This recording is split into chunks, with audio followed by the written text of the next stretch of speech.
I'm Jeremy Whitney with James & Whitney Company, here with Jay Russo with Russo's Handyman Renovation Services.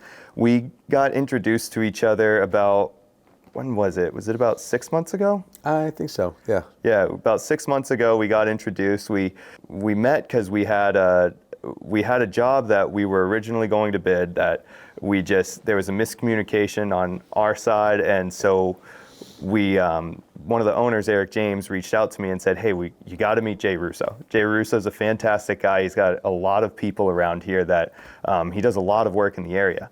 And so I called Jay and we talked about a project. But when it came to the roofing services, that's really, I think, one of the areas where we were able to add the most value for you in your industry. And you know everybody in the state of Maine.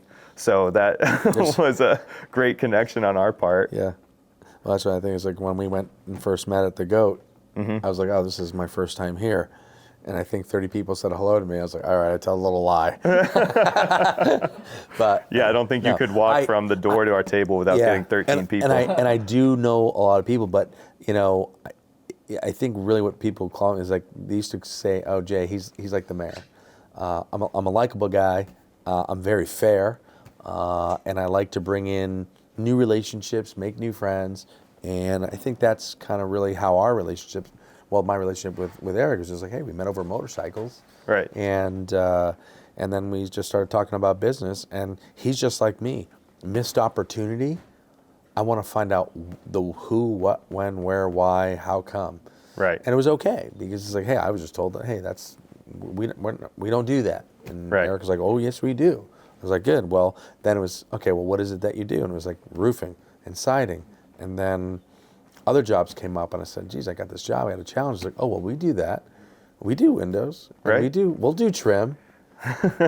Anything we can. I mean, I love those types of relationships, and I think yours is one of the best ones we have like that, because it's been such an awesome opportunity where you have all these connections. You go to these jobs and your quality standard is so high, which is phenomenal, because it's something that, I'm a natural born installer. It's how I was raised in this industry from when I was 17 years old. Right. Getting in this, it was the actual install of everything. And so for the last 13 years, my whole perspective has been on the quality of things, making sure that we don't just install it the way our father did, because that's the way their father taught them, right? Yeah, looking back on what is the best way to install this product? Is there possibly a newer, better way that's been vetted well that can work too? And I think that's been a big part of who I am in this company. And meeting you, it was like, oh, this guy loves quality. It's what his entire business is built off of, and the integrity that you brought to the table, and the jobs that you've been able to provide for us has just helped us so much.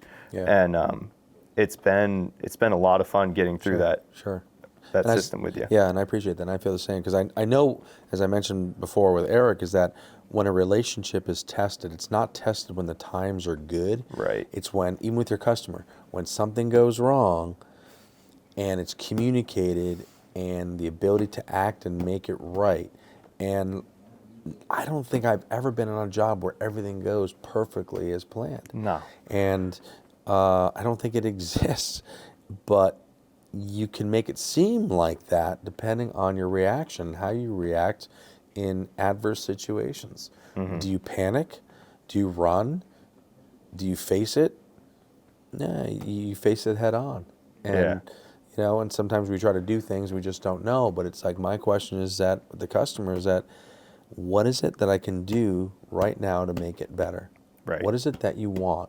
And I will try to make that and I'll make that exchange of agreement, saying, so if I can do this, we're all good? Great, yes. And you'll also tell two people about what separates me from the others.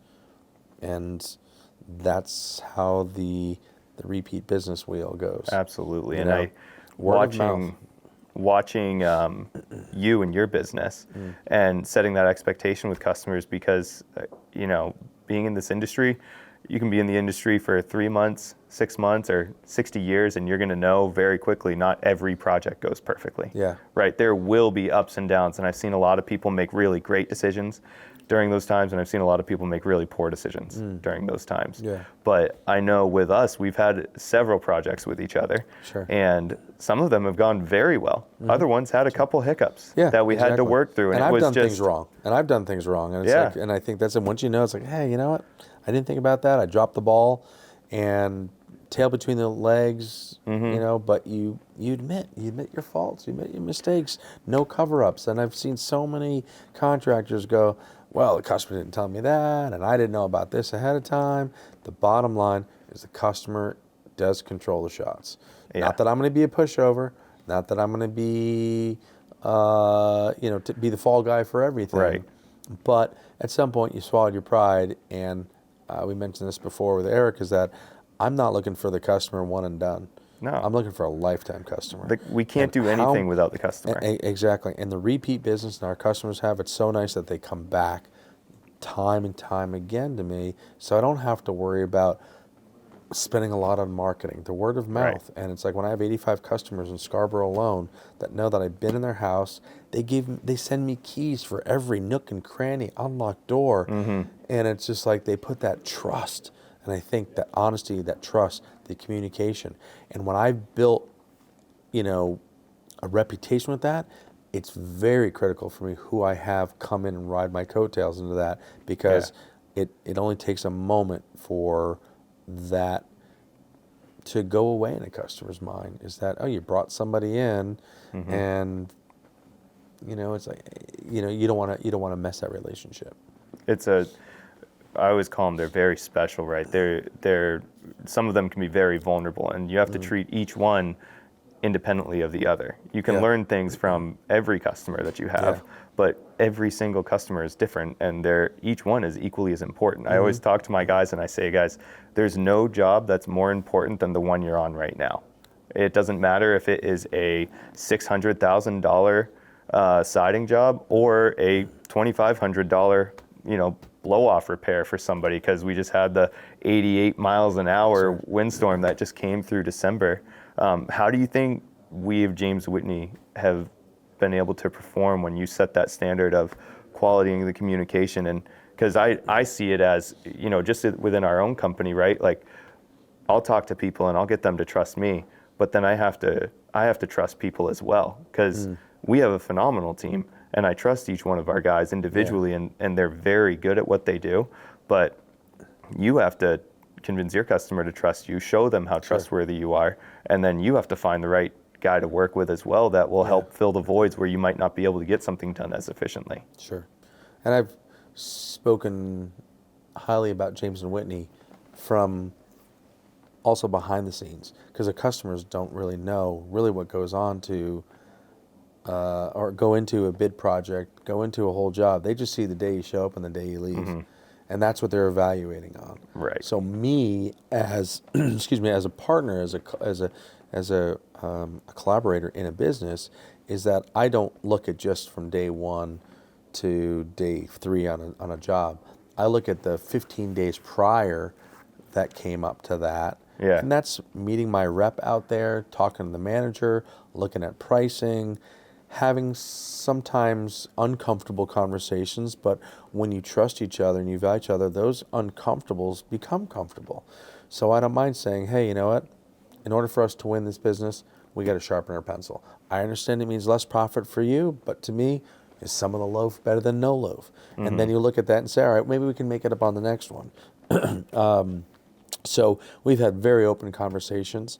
I've been to many of your offices, from South Portland to Chelsea to I'm trying to think where the other one was, but Was it the laydown yard in Freeport, or you haven't been to Portsmouth yet, have you? no, I haven't been to Portsmouth, but I'd like to get down there. But the places that we've gone and met and done business, it's like right now, is it Michelle down in South Oh Portland? yeah. She's got dog treats ready for my dogs, because That's she knows I awesome. go everywhere with my dogs. Yep. I can't leave them at home because they'll destroy my house. So. She's a saint. She's Yeah. probably the best person that And she is has in this company. Yeah, and she was actually friends with a good friend of mine, the Langlois family. Oh, no kidding. Yeah, and I actually, unfortunate story is, I actually did the eulogy at their son's funeral a couple of years ago. Oh, no kidding. He Wow. died at a very young age, but anyway, so she remembers that. I walk in, she's like, "Didn't you give the eulogy?" at the Langley? I mean, yes. So we Yeah. started talking, but it's just like it is. It's like the friendships. It's friendships start, on accepting that, hey, something's going to hopefully work out from this. And sometimes friendships don't work. It's the same thing with business relationships. It's sometimes done on a handshake agreement. And there are a lot of companies, a lot of contractors that will use a handshake and will take a check and bolt. Right. And I've, seen that with customers and go, you know what, I don't really trust contractors. Well, give me a chance to correct that. And that's why it's so imperative that whoever comes into that house is honest, is focusing on that customer and wants to bring that best product forward. And it really works well. So you're right. The customer, whether it's, my business is broken into business side, the renovation side, which some jobs are $3,000. Then I Yeah. have the renovation, which are $700,000 Right. jobs. But that customer works just as hard for their money versus the next person. So I do treat, all customers equal. You mentioned before you treat all customers equal. Yet I know when it comes to Jay Russo, I'm going to be a little bit higher than the other person. No, I'm only kidding. Only because you're so handsome. Yeah, exactly. One thing I think Why, would be thank kind you. of fun. One thing I think would be kind of fun is to go over one of the parts that didn't go perfectly on a job. I remember there was a project we were doing in southern Maine where we had a customer call because people were working in the dark. And Yeah. and these are part of those things, like with expectations with companies and everything. Like we all need to do well with expectation, whether it's you going directly to your customer, us going to Yeah. you, me going to my team Yeah. going to their guys, everything like that. I think Yeah. that let's talk a little bit about that Yeah. situation. I do Getting a little remember- vulnerable, I guess. I do. No, I do remember that. And like I said, I mentioned that before, is that nothing ever goes as planned. There's always the little things that happen. And at some point, we could get the phone call from the customer, hey, it's dark, they're on the roof, I'm a little worried. And even though it was clear that the job day ends here, here's my spin on making a negative into a positive. The guys that do the work, they are passionate. They want the job done. Everybody has a timeline. Sometimes they just know in their comfort level, I can still do this. Even though the customer might think it's unsafe, okay. It's nothing purposely or intentionally done wrong. Right. It's just that sometimes people are so focused on staying on task. Yep. So you can't find fault of that. So I'm putting that positive spin. But, the customer calls me, I call you, you call the project manager, and it's just like, what? They're still there. I told them. Yeah. And then it happened, I think, the next day. Literally happened the guy the was next there day. still, Yep. 6 o'clock at night. He's just, And here's the thing, like and then for our guys, they're so used to just working hard because some Yeah. places we go, people don't mind whatsoever. I know. Right? They don't mind at all. Yeah. Everybody's tied in, they're safe, they got headlamps on, they can see everything they need to. Yeah. In this industry and in Maine, in the winter time, you get 7.5 hours That's of true. daylight sometimes. Yeah. And so Right. during that whole process of switching everything over, it's Yeah. just understanding. And so, like you said, then it happened the next day.